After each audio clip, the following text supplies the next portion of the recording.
수백만 명의 사람들이 지금 이 순간에도 심부전의 징후를 가지고 있음에도 불구하고 본인 스스로는 전혀 인지하지 못한 채 살아가고 있습니다. 더욱 안타까운 사실은 우리의 몸이 이미 여러 가지 신호를 보내고 있다는 점입니다. 때로는 미묘하고 때로는 분명한 신호일 수 있으나 많은 분들이 이를 무시하거나 대수롭지 않게 여기는 경우가 많습니다. 심부전은 단일 질환이 아니라는 점에서 오해가 발생하기도 합니다. 사실 심부전은 오랜 시간에 걸쳐 심장 기능을 서서히 약화시키는 여러 가지 작은 문제들이 누적된 결과로 나타나는 질환입니다. 이렇게 해서 많은 분들이 병원을 찾았을 때는 이미 심장의 기능이 크게 저하된 상태인 경우가 많습니다. 하지만 반드시 그렇게 될 필요는 없습니다. 심부전은 피할 수 없는 운명이 아닙니다. 만약 조기에 나타나는 경고 신호를 알아차리고 심장 건강에 유익하거나 해로운 생활 습관에 대해 충분히 이해한다면 심장이 심각하게 손상되기 전에 필요한 조치를 취할 수 있습니다. 안녕하십니까? 건강을 소중히 여기시는 여러분. 오늘은 심부전의 초기 증상에 대해 자세히 알아보고 우리 몸 안에서 어떤 변화가 일어나고 있는지, 그리고 이를 예방하기 위해 어떤 실천이 필요한지를 함께 살펴보겠습니다. 아직 시간이 있을 때 건강을 지킬 수 있는 방법을 함께 알아보도록 하겠습니다. 1번 징후는 바로 호흡 곤란입니다. 많은 분들께서는 이러한 증상이 나타날 경우 단순히 운동 부족이려니 혹은 나이가 들어서 그렇겠지라고 생각하시곤 합니다. 주변을 둘러보면 비슷한 증상을 가진 사람들이 여럿 있기 때문에 자연스럽게 정상적인 노화 과정으로 받아들이게 되는 경우가 많습니다. 그러나 이러한 인식은 위험할 수 있으며 실제로는 심장이 점차 약해지고 있다는 초기 신호일 가능성이 높습니다. 특히 심장의 왼쪽 부분이 기능을 상실하기 시작하면 이는 만성 심부전, chronic heart failure의 초기 증상일 수 있으며 좌심실의 기능 저하가 시작되면 폐의 체액이 축적되어 폐부종 pulmonary edema로 이어질 수 있습니다. 폐는 본래 공기로 가득 차 있어야 정상적인 산소 교환이 이루어지는데 체액이 차기 시작하면 마치 물속에서 호흡을 시도하는 것처럼 산소 교환이 어려워지게 됩니다. 인간은 물고기처럼 물속에서 숨을 쉴 수 없기 때문에 혈액 내 산소 농도가 낮아지며 자연스럽게 숨이 차는 증상이 발생하게 됩니다. 여기서 분명히 구분해야 할 점은 이와 같은 상태는 심장마비, 마이오카디알 인팍션과는 명확히 다르다는 것입니다. 심장마비는 혈관 내 플라크가 파열되면서 심장으로 가는 혈류가 갑작스럽게 차단되는 급성 상태로 심장 근육 일부가 수분 내에 괴사하는 위급 상황입니다. 반면 심부전은 수개월 혹은 수년에 걸쳐 심장 기능이 점진적으로 약화되는 상태로 다양한 원인들이 복합적으로 작용하여 심장의 펌프 기능을 저하시킵니다. 심장은 기본적으로 전신의 혈액을 순환시키는 펌프 역할을 하며 총 4개의 방으로 구성되어 있습니다. 우심방, 우심실, 좌심방, 좌심실의 네 구획으로 구성되어 있으며 체내에서 사용된 혈액은 정맥을 통해 산소가 부족한 상태로 우심방에 도달한 후 우심실을 거쳐 폐로 이동합니다. 폐에서 산소를 충분히 공급받은 혈액은 좌심방으로 돌아온 뒤 다시 좌심실을 통해 대동맥으로 보내져 온몸에 공급됩니다.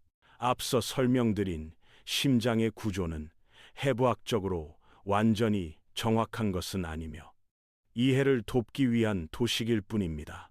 이러한 기본적인 구조를 바탕으로 다양한 문제가 발생할 수 있으며 이로 인해 심장의 효율적인 기능이 저하될 수 있습니다. 그 중에서도 가장 흔히 발생하는 문제 중 하나는 좌심실, 왼쪽 심실, 이 충분한 압력으로 혈액을 펌프하지 못하는 경우입니다. 이는 심장 근육이 점차 약화되었기 때문일 수도 있고 또는 체내 혈압이 비정상적으로 높아져 심장이 지나치게 많은 저항에 맞서야 하는 상황일 수도 있습니다. 결국 심장이 그 압력을 극복하지 못해 제 기능을 하지 못하게 되는 것입니다. 물론 이 두 가지 원인이 동시에 존재할 수도 있습니다. 즉, 심장이 약해졌고 그에 더해 저항까지 높아진 경우에는 심장이 혈액을 완전히 배출하지 못하게 되고 그 결과 심장 내부의 혈액이 정체되기 시작합니다. 또 다른 주요 원인으로는 심장 판막에 이상이 있습니다. 심장 내부의 판막은 혈액이 한 방향으로 흐르도록 도와주는 매우 중요한 구조물입니다. 폐에서 산소를 받은 혈액이 좌심방으로 들어오고 다시 좌심실로 전달된 후 강한 압력으로 대동맥을 통해 온몸으로 퍼지게 되는데, 이때 판막이 제대로 닫히지 않으면 일부 혈액이 대동맥으로 나가지 못하고 다시 심장 쪽으로 역류하게 됩니다.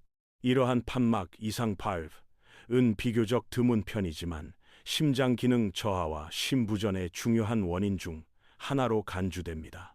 요약하자면 심장이 혈액을 제대로 펌프하지 못하는 경우는 심장 근육이 약해졌거나 판막에 이상이 있거나 또는 체내 저항 혈압이 과도하게 높아진 경우입니다. 이렇게 되면 폐에서 새로 유입되는 혈액이 심장으로 들어갈 공간이 부족해지고 이로 인해 혈액이 폐 쪽으로 역류하게 되어 폐의 체액이 고이기 시작합니다. 이 상태가 지속되면 우리는 마치 육지 위에서 익사하는 듯한 느낌을 받게 됩니다. 이러한 상황이 점점 악화되면 결국 만성 심부전 크로닉 하트 페일리어로 이어지게 되며, 이는 단순히 폐뿐 아니라 복부나 하지다리 등 체내 여러 부위에 체액이 고이는 현상을 초래하게 됩니다. 이렇게 되면 우리 몸의 순환계 전체가 불균형 상태에 빠지게 되며 이후 설명드릴 다양한 증상들이 나타나기 시작합니다. 두 번째 주요 증상은 바로 피로감과 전신 무기력증입니다. 앞서 설명드린 호흡곤란처럼 이 역시 대부분 좌심실 기능 저하로 인한 심박 출량 감소에서 기인합니다. 심장에서 충분한 혈액을 펌프하지 못하면 체내 조직으로 전달되는 산소량이 감소하게 되며 그로 인해 에너지를 생성하는 능력도 떨어지게 됩니다. 이로 인해 아주 가벼운 활동만으로도 심한 피로감을 느낄 수 있으며 일상생활에 큰 지장을 초래할 수 있습니다. 세 번째 주요 징후는 바로 빠르거나 불규칙한 심장 박동 빈맥 및 부정맥입니다. 이는 우리 몸의 보상, 작용 컴펜사터리 메커니즘으로 매우 논리적인 반응이라고 할 수 있습니다. 심장이 충분한 산소를 온몸에 공급하지 못할 경우 이를 보완하기 위해 심박수를 증가시켜 더 많은 혈액을 순환시키려는 것입니다. 이러한 현상은 좌심실과 우심실 모두의 기능 저하로 인해 발생할 수 있지만 특히 좌심실의 문제와 더욱 밀접한 관련이 있습니다. 대개 초기 또는 중기 단계에서 나타나는 증상입니다. 그러나 이러한 보상작용은 시간이 지남에 따라 오히려 상황을 악화시킬 수 있습니다. 심장이 너무 빠르게 뛰게 되면 각 박동 사이에 심장이 혈액을 채워 넣을 수 있는 시간이 부족해지게 됩니다. 그 결과 심실은 충분히 채워지지 않은 상태에서 펌프질을 하게 되어 각 박동마다 내보내는 혈액량, 스트로크, 볼륨이 줄어들게 됩니다. 이는 결국 박출률 에젝션 프랙션의 감소로 이어지며 심장의 효율성은 점차 떨어지게 됩니다. 네 번째 징후는 지속적인 기침 또는 쌕쌕거림 천명음입니다. 폐의 체액이 고이기 시작하면 이 체액이 기도로 스며들거나 누출되어 기침 반응을 유발할 수 있습니다. 이로 인해 마른 기침 또는 거품 섞인 가래, 핏빛이 비치는 가래가 나올 수 있으며 이는 만성적인 자극과 염증 때문일 수 있습니다. 이러한 폐 내 체액 축적은 대부분 좌심실 기능 저하로 인해 발생하며 대개 질환의 초기 또는 중기 단계에서 나타납니다. 다섯 번째 징후는 갑작스러운 체중 증가입니다. 특별한 이유 없이 며칠 사이에 1, 2g 이상 급격히 체중이 증가한다면 이는 심부전의 신호일 수 있습니다. 좌심실이 제 기능을 하지 못해 혈액을 신체로 제대로 펌프하지 못하게 되면 그 영향은 곧바로 신장 콩팥에도 미치게 됩니다.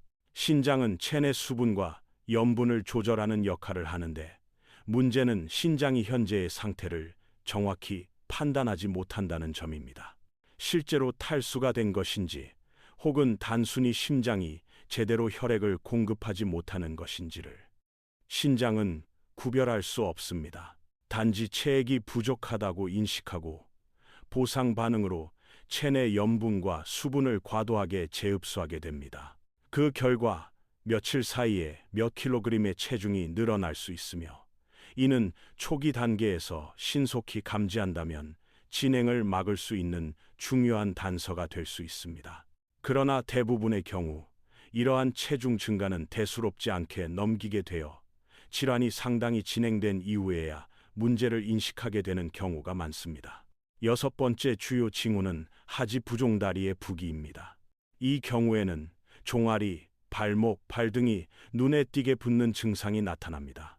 지금까지 설명드린 대부분의 증상이 좌심실, 왼쪽 심장의 기능 저하와 관련이 있었다면 이 증상은 주로 우심실 오른쪽 심장의 기능 부전에서 비롯되는 것입니다.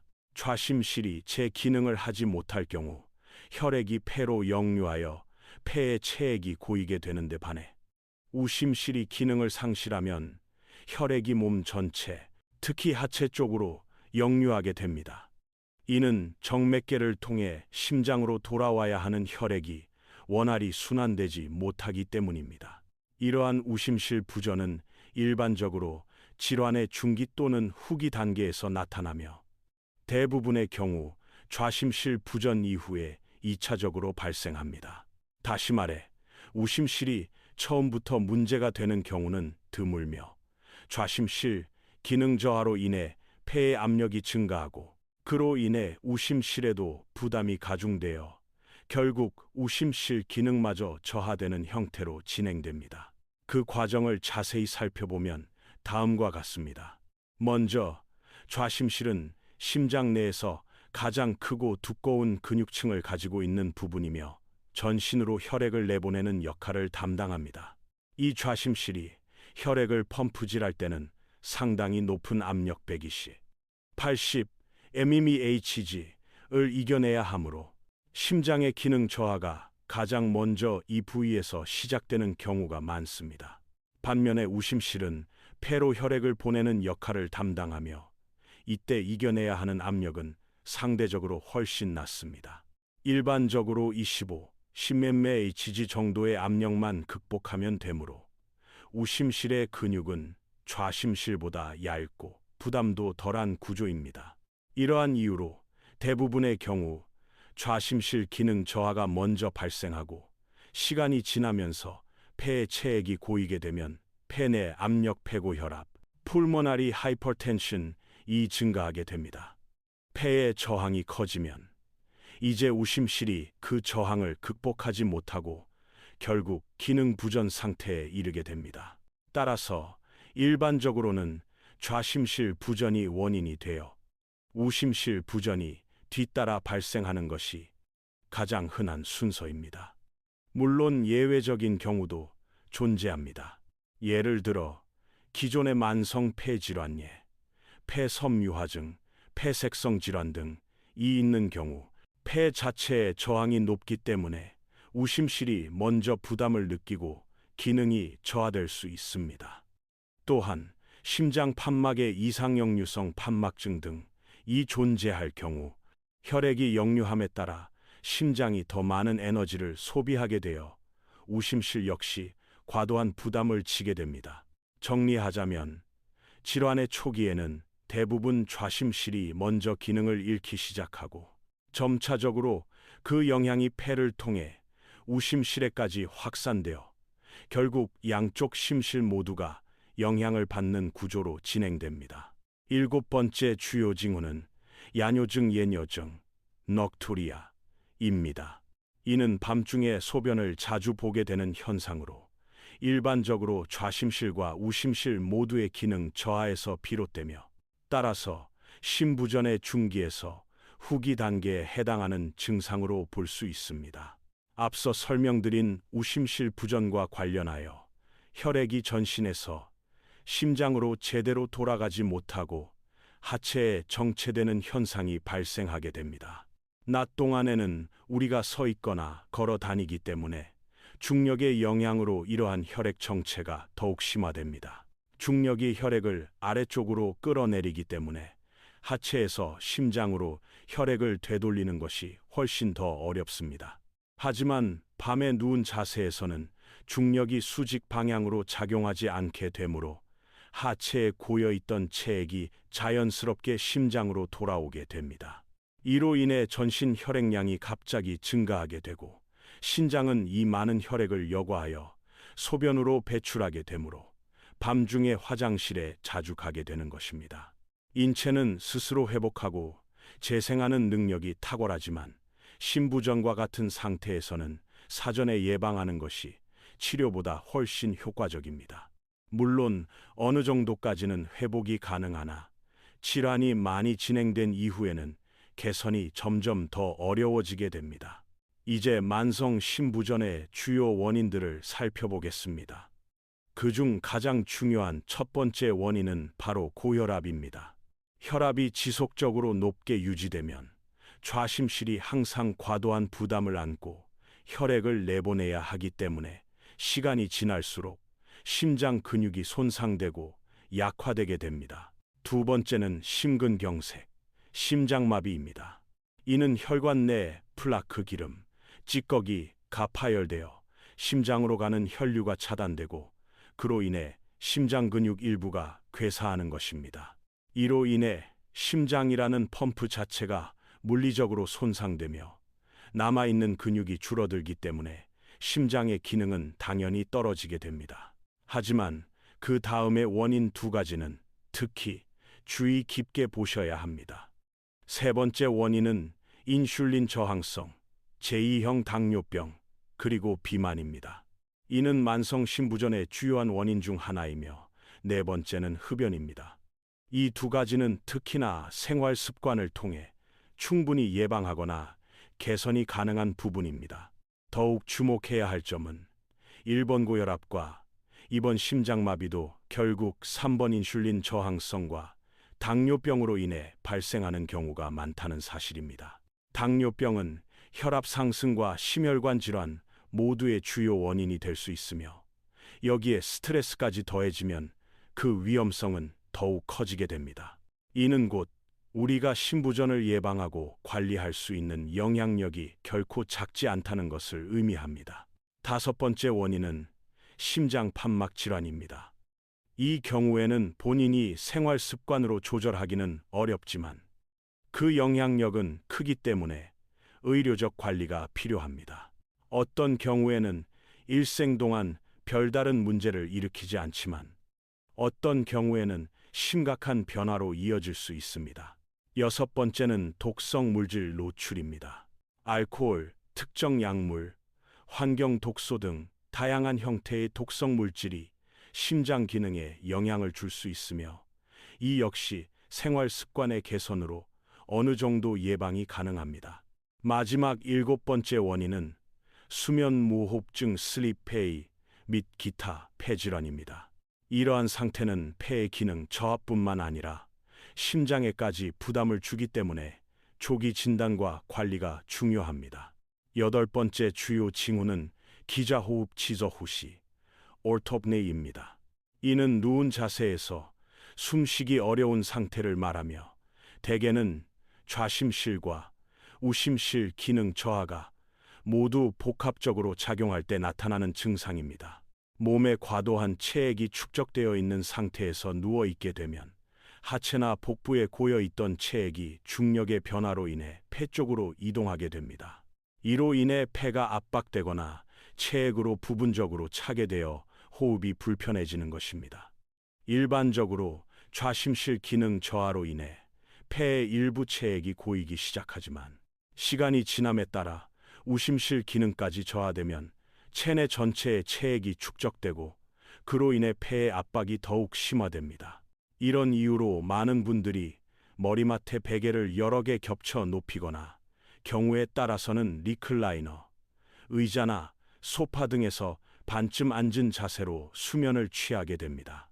안타깝게도 본인이 이러한 증상을 질병이 아닌 단순한 수면 습관으로 여기고 넘어가는 경우가 많습니다. 실제로는 이미 양측 심실 모두의 기능 저하가 진행된 중기 내지 후기 심부전의 징후일 수 있습니다.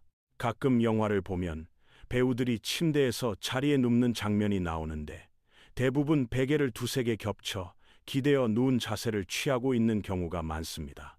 문득 그런 모습을 보면 혹시 저 사람들도 기좌호흡이 있는 건 아닐까 하는 생각이 들기도 합니다. 9번째 징후는 계단을 오르지 못하거나 매우 가벼운 활동조차 힘들게 느껴지는 현상입니다. 앞서 피로감에 대해 말씀드린 바와 같이 이 경우에는 심박 출량이 심각하게 감소되어 에너지 생산이 충분히 이루어지지 않기 때문에 기본적인 일상 활동조차도 매우 힘겹고 지치게 됩니다. 예를 들어 장을 본 후 물건을 들거나 몇 층만 계단을 올라가는 등의 행동만으로도 극심한 피로감과 숨가쁨을 느끼게 됩니다. 이는 대부분 좌심실 기능 저하로 시작되며 시간이 지남에 따라 우심실까지 영향을 받아 정맥, 우렬 베너스 컨제스션이 발생하게 되고 전신 순환에 더욱 큰 장애가 생기게 됩니다. 10번째 징후는 복부 팽창복수입니다. 이는 주로 우심실 기능 저하로 인해 발생하는데 우심실이 혈액을 제대로 펌프하지 못하게 되면 복부 장기로 가는 혈류가 막히고 체액이 복강 내에 축적되기 시작합니다.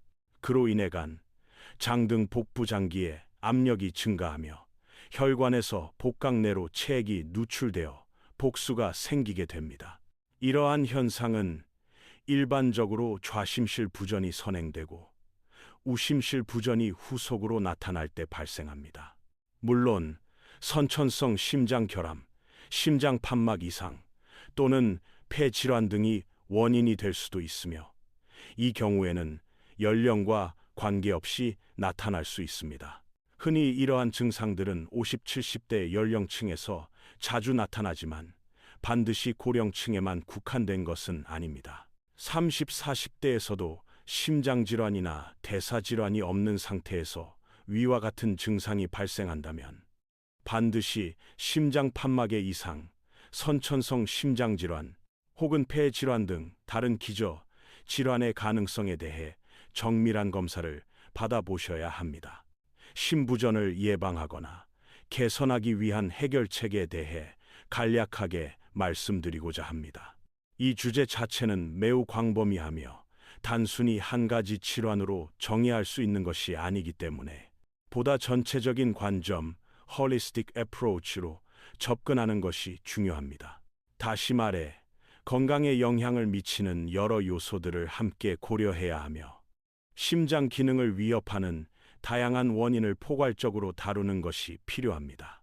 저는 개인적으로 건강을 유지하기 위해 다음 세 가지 핵심 원칙을 강조합니다. 바로 잘 먹고, 잘 움직이고, 잘 느끼자는 것입니다. 잘 먹는다는 것은 영양과 화학적 건강, 잘 움직인다는 것은 기계적, 신체적 건강, 그리고 잘 느낀다는 것은 정서적 안정과 심리적 건강을 의미합니다. 먼저 식습관에 대해 말씀드리자면 가장 기본적이고 중요한 것은 설탕, 식물성 정제유, 씨앗유, 가공식품을 최대한 배제하는 것입니다.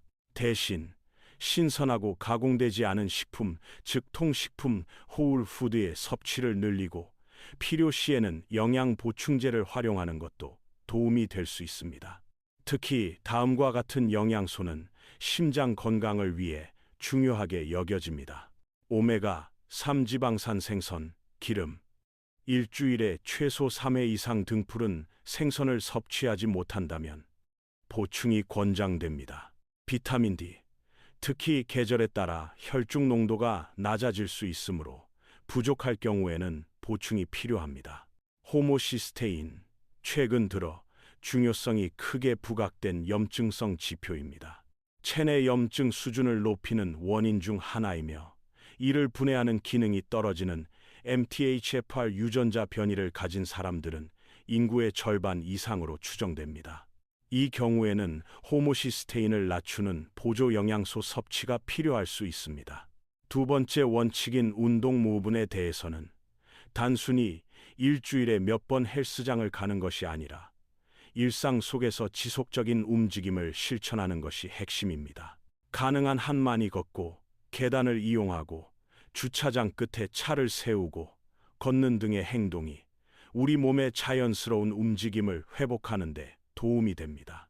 이는 단순히 칼로리를 소모하거나 체중을 감량하기 위함이 아니라 뇌의 기능과 전신 생리 작용을 자극하기 위한 것입니다. 실제로 신체 내 모든 기능은 움직임과 밀접하게 연관되어 있으며 그 중에서도 혈액순환은 운동을 통해 가장 큰 혜택을 받습니다. 마지막으로 세 번째 원칙은 바로 감정 관리 Feel Better입니다. 이는 앞서 말씀드린 두 가지 원칙 못지않게 중요합니다. 감정은 마치 세 다리로 된 탁자 중 하나처럼 균형을 이루기 위한 필수 요소입니다. 많은 분들이 감정을 외부 상황에 따라 수동적으로 반응하면서 살아갑니다. 즉, 좋은 일이 생기면 기분이 좋아지고 나쁜 일이 생기면 우울해지는 방식입니다. 그러나 진정한 감정의 건강은 그렇게 이루어지지 않습니다. 진정으로 건강한 삶을 살기 위해서는 감정을 주도적으로 선택하는 태도가 필요합니다. 나는 오늘 기분 좋게 지낼 것이다 라고 스스로 결정하고 그렇게 행동하는 연습을 지속적으로 해나가는 것이 중요합니다. 감정이란 단지 외부 환경의 결과물이 아니라 스스로 만들어가는 것입니다. 많은 분들이 상황이 좋아지면 기분도 좋아질 것이다 라고 생각하시지만 실제로는 내가 기분 좋게 살기로 결심했을 때 그에 맞는 결과들이 따르게 되는 것입니다.